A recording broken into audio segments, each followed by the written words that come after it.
Hi mga ka-Good Memories TV. Alam nyo, meron naman nakakagulat na balita from ABS-CBN. Ang pamamaalam ng Maalaala Mo Kaya after ng 31 years na kanilang pag-ere sa telebisyon. Para bang nakaka-throwback ang datingan, no? Maalala ko yung first episode nila, nandun din ako kasama ng pamilya ko na tumutok talaga. That was May 19, 1991. At naging bahagi na ng every weekend. Actually, hindi pa weekend dati yan. Maalala ko, Thursday lagi yan ng gabi. Tapos, nailipat sa Sabado. Nakalulungkot kasi maliban sa entertainment, meron kang mapupulot na kwento, na aral tungkol sa mga personal na issues, challenges, tagumpay, takot, pangamba, at ng kada Pilipinong nagpadala ng kanilang mga kwento sa MMK. At nanonood ako ng TV Patrol kanina at nagulat ako na merong anunsyo nga si Miss Charo Santos Concho ng ABS-CBN regarding sa pamamaalam ng kanilang programang MMK at magkakaroon na lamang ng 3 parts bilang ending. Ako bilang sa generation na yun ng 1991, masarap siyang meron kang laging programang inaabangan katulad siya ng Manghiraya Manawari, ang TV, no? Maraming mga palabas sa telebisyon na pag binabalik-balikan mo, no, marami kang natutunan sa ngayon na one way or another nakuha mo doon sa mga programa pinapanood mo. The quality itself, no, yung entertainment, yung paano pagbibigay ng storya, at syempre yung panghuli doon is yung aral. Well, this reaction video is to share with you kung ano yung announcement and ano yung nararamdaman ko at the moment. Paulit-ulit ko muna sa pinanood, no? Bago ko talaga naisip na magawa ng reaction video. So, tignan niyo kung ano rin mararamdaman ninyo, lalo na mga malapit sa edad namin nung 1991 nung nanonood na sila. At syempre yung mga new generation ngayon, alam ko nakapanood na rin kayo at nanonood kayo ng Maalaala Mo Kaya. Panoorin natin. Sa puso ay di na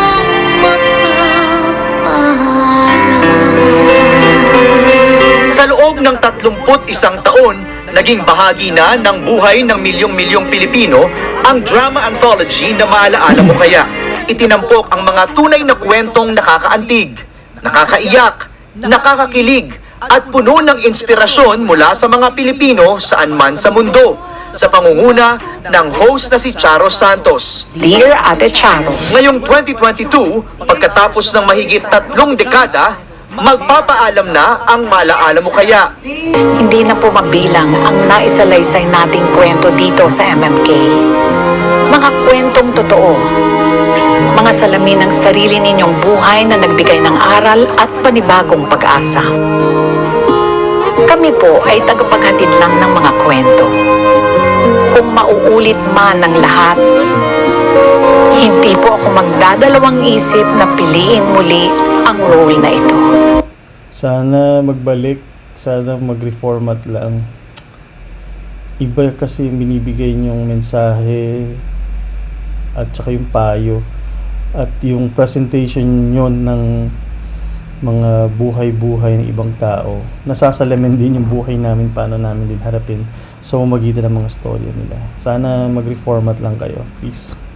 May 1991, unang napanood ang MMK, tampok ang Rubber Shoes episode ni Romnick Sarmienta at Vina Morales. Mula noon, naging instrumento na ang MMK para ikwento ang mga hinanakit, pangarap at pagbangon ng mga ordinaryong Pilipino na pinagbidahan ng iba't ibang dekalibreng aktor. Mula sa highest rating Globo episode ni Regine Velasquez at Piolo Pascual. Abby is special and I want you to treat her special. Regalo, ang isa sa mga pinakamatagumpay at pinuring episode na pinagbidahan ni Vilma Santos at Maha Salvador. Hinga, sabayan mo si Mami! Evelyn, sumabay ka kay Mami! At last episode na umani ng Yung storya niya ng kay Vilma at saka kay Maha para siyang pelikula. Ang ganda ng pagkakasulat, pagkakagawa. Especially itong kay Jong Hilario at saka kay Miss din. Magaling din. drama performance para kay Gina Pareño sa 2007 Asian TV Awards. Ayan! Meron pa akong dalawang anak! Gawin mo na rin silang baliw! Lahat kami gawin mo ng baliw! Ayon kay Charo, kulang ang 31 taon para magpasalamat. Gayunpaman, gusto ko pong magbigay-pugay sa lahat ng nagpadala ng sulat.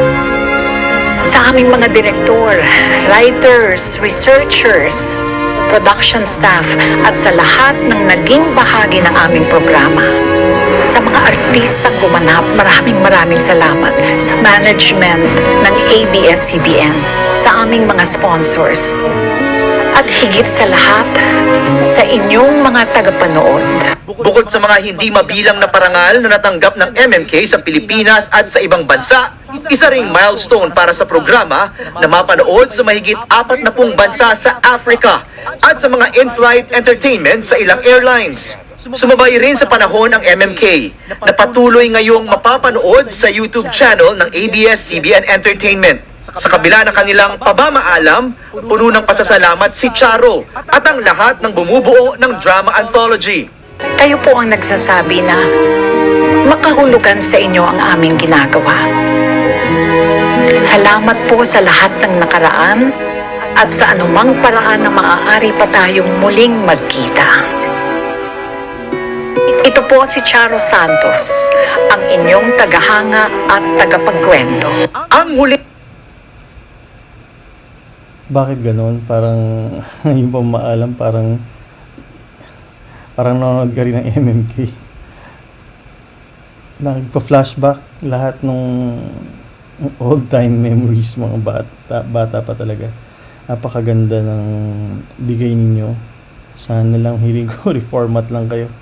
Or some Kasi maganda talaga mapanood din ng new generation ang storya, paglalahad. At maganda kasi sa bandang huli talaga mayroong mga pagpapayo. Kudos to you. Congratulations, ABS-CBN. Gusto ko malaman sana kung ano ba talaga ang dahilan bakit you have to cut on air. Sana mabigyan pa kayo ng opportunity. Ang 3-part episode ng MMK ay mapapanood simula ngayong Sabado, November 26. Ligaya sa puso ko ay di na mapapalam. MJ Felipe, ABS-CBN News. Ligaya. Sana lang anyway, yung talagang buhay medyo kailangan talaga mag-ending ang isang bagay o isang programa, at ganun talagang buhay. And sana kung ano may papalit maging okay din, at alam naman natin ang MMK ang mistulang parang standard sa storytelling, drama anthology. Alam na natin may mga ibang network na tumulad din kasi nga maganda yung format. Let us see in the future. Pero gano'n pa man, dahil sa pamamaalam ninyo, malaking parang karangalan din na kami na naging fan. Isa ako sa mga fan talaga na nagsasabi na dekalibre, magagaling po kayo sa inyong produksyon. Congratulations sa inyo pong 31st anniversary, and hopefully